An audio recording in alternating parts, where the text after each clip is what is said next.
नमस्कार दोस्तों, मैं राज पांडे। आप देख रहे हैं आरसीएम टुडे। अभी की लेटेस्ट अपडेट के बारे में बात करेंगे। अगर आप सच्ची पत्रकारिता, निष्पक्ष पत्रकारिता, सच्चाई को सपोर्ट करते हैं तो इस चैनल को जरूर सब्सक्राइब करिएगा, हमें सपोर्ट करिएगा और आगे बढ़ाइएगा। कुछ महत्वपूर्ण खबरें मेरे द्वारा कलेक्ट की गई हैं। जो कुछ थंबनेल पर लिखा हुआ है उससे भी अतिरिक्त खबरें वीडियो में अपडेट की गई हैं, इसलिए वीडियो को पूरा देखिएगा, समझने का प्रयास करिएगा। पहली खबर के बारे में बात करेंगे। पहली खबर उत्तर प्रदेश उच्चतर शिक्षा सेवा आयोग की है। उत्तर प्रदेश उच्चतर शिक्षा सेवा आयोग के माध्यम से 1017 पदों पर असिस्टेंट प्रोफेसर की भर्ती आई थी।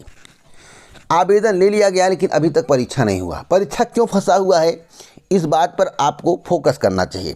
क्या उत्तर प्रदेश उच्चतर शिक्षा सेवा आयोग खुद परीक्षा कराएगा या नए आयोग के माध्यम से परीक्षा होगा, इस पर अभी कोई डिसीजन नहीं हुआ है। लेकिन वर्तमान की जानकारी के अनुसार सरकार यही चाहती है जितनी भी शिक्षक भर्ती की परीक्षा हो नए आयोग के माध्यम से हो, क्योंकि उत्तर प्रदेश उच्चतर शिक्षा सेवा आयोग में अभी सदस्य भी नहीं है। अगर सदस्यों को भर दिया जाता है, जो भी पद रिक्त है उसे भर दिया जाता है, तो फिर नए शिक्षा सेवा आयोग के गठन में व्यवधान पैदा हो सकता है और डबल आयोग चलाना पड़ सकता है। इसलिए न उसमें सदस्यों की नियुक्ति की जा रही है, न इस परीक्षा का आयोजन किया जा रहा है।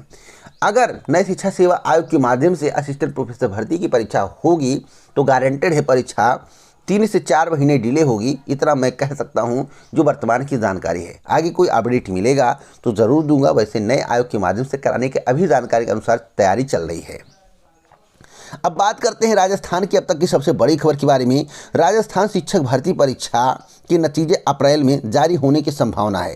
पहले तक ये माना जा रहा था कि रिजल्ट मई में जारी होगा। बोर्ड का कहना है कि रिजल्ट में देरी नहीं की जाएगी, जल्द से जल्द परिणाम जारी कर नियुक्तियों का दौर शुरू कर दिया जाएगा। गुरुवार से जिन सवालों और जवाबों पर आपत्ति दर्ज हुई है उन्हें लेकर जांच शुरू की जाएगी। इसके बाद एक्सपर्ट पैनल छात्रों की आपत्ति पर फाइनल डिसीजन देंगे।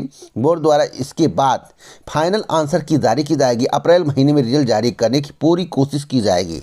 मैं आपको बताना चाहता हूं कि अप्रैल के 3rd वीक से लेकर 4th वीक तक परिणाम जारी करने की तैयारी है। लेकिन बहुत अगर डिले होगा तो मई के 1st वीक तक किसी भी हाल में आ जाएगा। वैसे अप्रैल के लास्ट तक आने की प्रबल संभावना है। अगली खबर नई भर्ती प्रस्ताव को लेकर है। अब ऑनलाइन ही भेजे जाएंगे भर्ती प्रस्ताव। मुख्यमंत्री ने ई अध्याचन पोर्टल का किया शुभारंभ।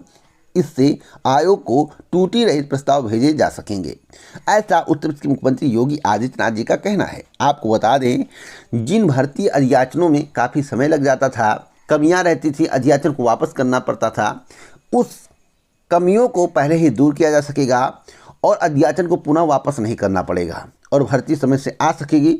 और भर्ती कंप्लीट होने में आयोग जितना समय लगाए, क्योंकि भर्ती कंप्लीट होना अलग बात है, अध्याचन पहुंचना अलग बात है। अगर भर्ती अनकम्प्लीट रहती है, लंबे समय तक खींचती है, तो उसमें आयोग की गलती होती है, ना कि अध्याचन भेजने वाले विभाग की गलती होती है। फिलहाल इससे कार्य थोड़ा तीव्र गति से होगा। और मैं आपको बता दूं, उत्तर प्रदेश अधिरथ सेवा चयन आयोग, उत्तर प्रदेश लोक सेवा आयोग को कई भर्तियों के अध्याचन भी मिलने वाले हैं।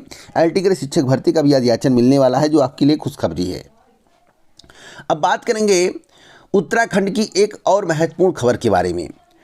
गढ़वाल विश्वविद्यालय में शुरू होगा 4 वर्षीय बीएड पाठ्यक्रम। तो अब तक की सबसे बड़ी खबर है, 2023-24 सत्र से शिक्षा विभाग में स्नातक पाठ्यक्रम के अंतर्गत 4 वर्षीय बीएड पाठ्यक्रम संचालित किया जा रहा है। इसके लिए इंटरमीडिएट उत्तीर्ण सम्मिलित छात्र छात्राएं आवेदन कर सकते हैं।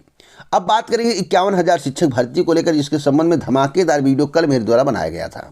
आपको मालूम होगा कि डीएलएड, टीईटी, सीटेट पास युवाओं ने बेसिक शिक्षा विभाग में प्राथमिक शिक्षक भर्ती के लिए धरना प्रदर्शन किया। धरना प्रदर्शन से कितना लाभ हुआ मैं आपको बता दूं। देखिए, धरना प्रदर्शन से 1% लाभ नहीं हुआ, धरना प्रदर्शन फ्लॉप हो गया। हमने कहा था कि गारंटेड भर्ती 2023 में आएगी, 2024 लोकसभा चुनाव के पहले सरकार को भर्ती देनी पड़ेगी। लेकिन आप लोगों ने उस तरह से यूनियन बना के भर्ती के लिए धरना प्रदर्शन नहीं किया। हमने यह भी कहा था कि अपनी बेइज्जती करवाने के लिए मत जाइएगा। अगर आप बेइज्जती करवाने के लिए धरना प्रदर्शन देने जा रहे हैं तो मत जाइए, भगवान भरोसे बैठे रहिए। 25 में आए चाहे 26 में आए, कभी ना कभी तो भर्ती आएगी। हो सकता है संविदा पर ही आ जाए, बहुत बड़ी बात नहीं है। लेकिन आप लोगों ने धुच्च बनाया और बातों का मान रखा। लेकिन आपने बातों का मान रखते रखते हमारी बेइज्जती भी करवा दी और अपनी भी बेइज्जती करवा ली। और मुख्यमंत्री के कार्यों तक अगर बात पहुंच जाए और बेसिक शिक्षा मंत्री के कार्यों तक बात पहुंची होगी तो यह पता चला होगा तिनके से लोग हैं सर, आप कहिए तो आउट करा देते हैं यहाँ से। आप बताइए, बेइज्जती करवाने मत जाइए। नेता बनना अलग काम है, यूनियन बनाना अलग काम है, संगठन तैयार करना अलग काम है, और हक की मांग करना अलग काम है। तो इस पर आपको फोकस करना चाहिए। 69,000 शिक्षक भर्ती के बाद से अभी तक भर्ती नहीं आई, लाखों में पद रिक्त है। सरकार कहती है शिक्षक छात्र अनुपात सही है, लेकिन यह पूर्णतः गलत है। लेकिन मैं आपको बताना चाहता हूं, अगर यही टीटी और सीटेट उत्तीर्ण अगर 1/4 आ गए होते तो गारंटेड है कि भर्ती 3 महीने के अंदर इनको निकालना पड़ता। नोट कर लीजिए इसको। लेकिन आप लोगों का संख्याबल काफ़ी कम था, इसलिए अगली बार जब भी करें कुछ बेइज्जती करवाने मत जाए, संख्या बल दिखाएं, शांतिपूर्वक धरना करें। इससे ज़्यादा कुछ करने की आवश्यकता नहीं। गारंटेड है भर्ती आपकी समझ होगी। अगली अपडेट है, यूपी में जल्द खुलेंगे 2505 नए स्वास्थ्य केंद्र। मैं आपको बताना चाहता हूं कि यूपी के पिछड़े व ग्रामीण इलाकों में लोगों को सर्दी जुकाम बुखार आदि बीमारियों के लिए बड़े अस्पतालों की ओर रुख करने की जरूरत नहीं पड़ेगी। जल्द ही प्रदेश सरकार 2505 नए स्वास्थ्य केंद्रों का तोहफा ग्रामीणों को देगी। तोहफा कब देगी इस बार जाने, जब पटल पर आ जाएगा तो इस चैनल के माध्यम से आपको सूचित कर दिया जाएगा। कथनी और करनी में जमीन आसमान का फर्क होता है। जो कहा जाता है अगर वह हो जाए तो गारंटेड है कोई आदमी दुखी ना रहे।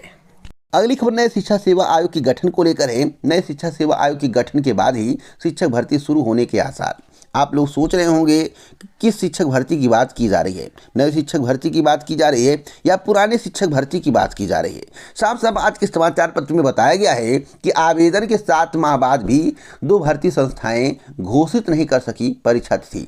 कौन कौन सी भर्ती संस्थाएं? उत्तर प्रदेश उच्चतर शिक्षा सेवा आयोग, उत्तर प्रदेश माध्यमिक शिक्षा सेवा चयन बोर्ड, टीजीटी पीएचडी भर्ती, असिस्टेंट प्रोफेसर भर्ती। असिस्टेंट प्रोफेसर भर्ती के संबंध में अभी मेरे द्वारा आपको जानकारी दी गई है।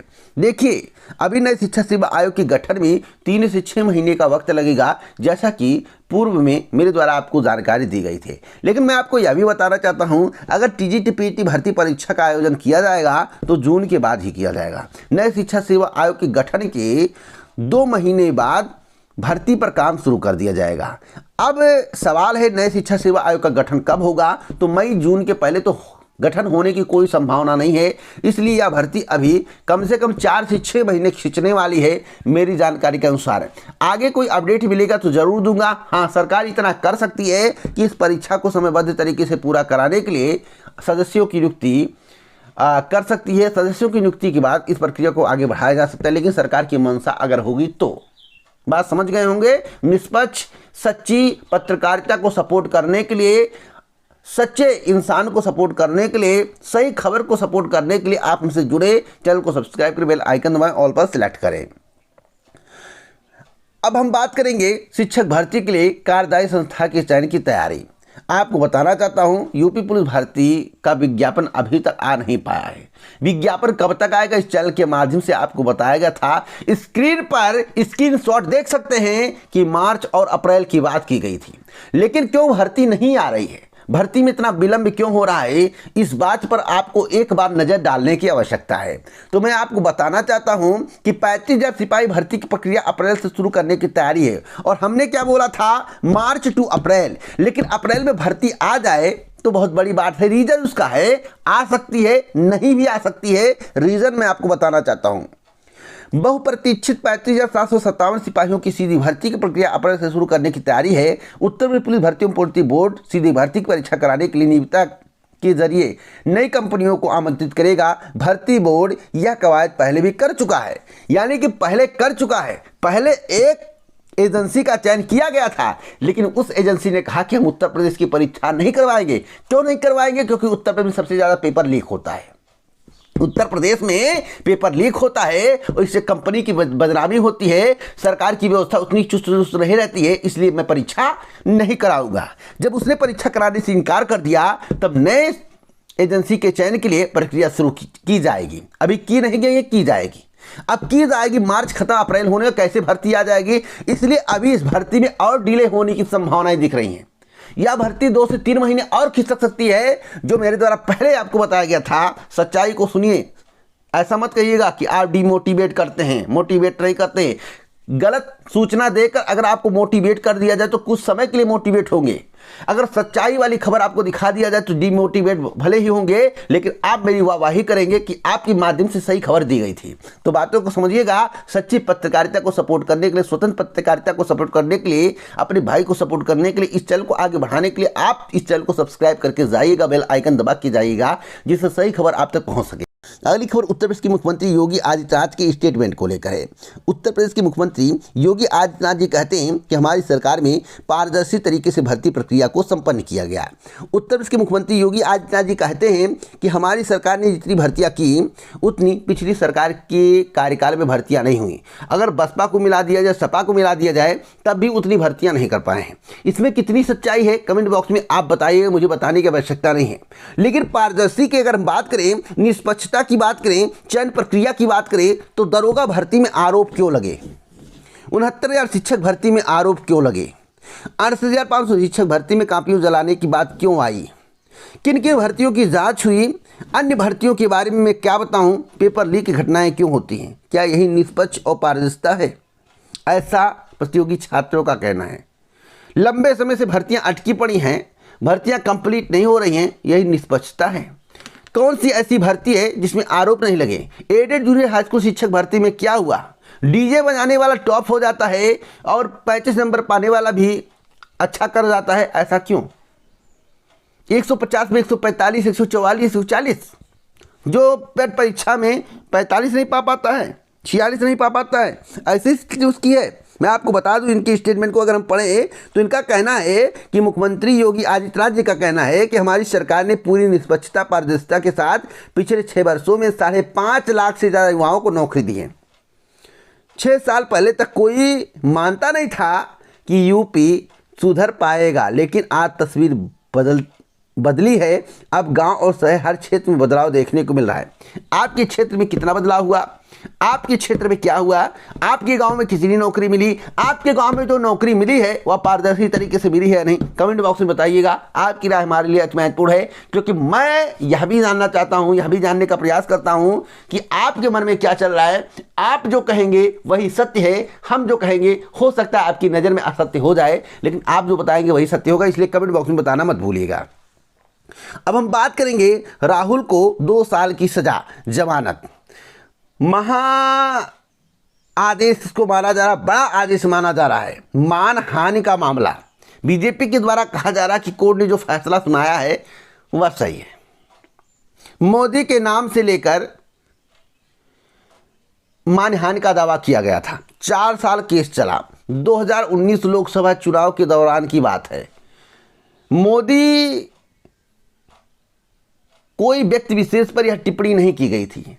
राहुल गांधी ने जो स्टेटमेंट दिया था उसको आपको समझने की आवश्यकता है।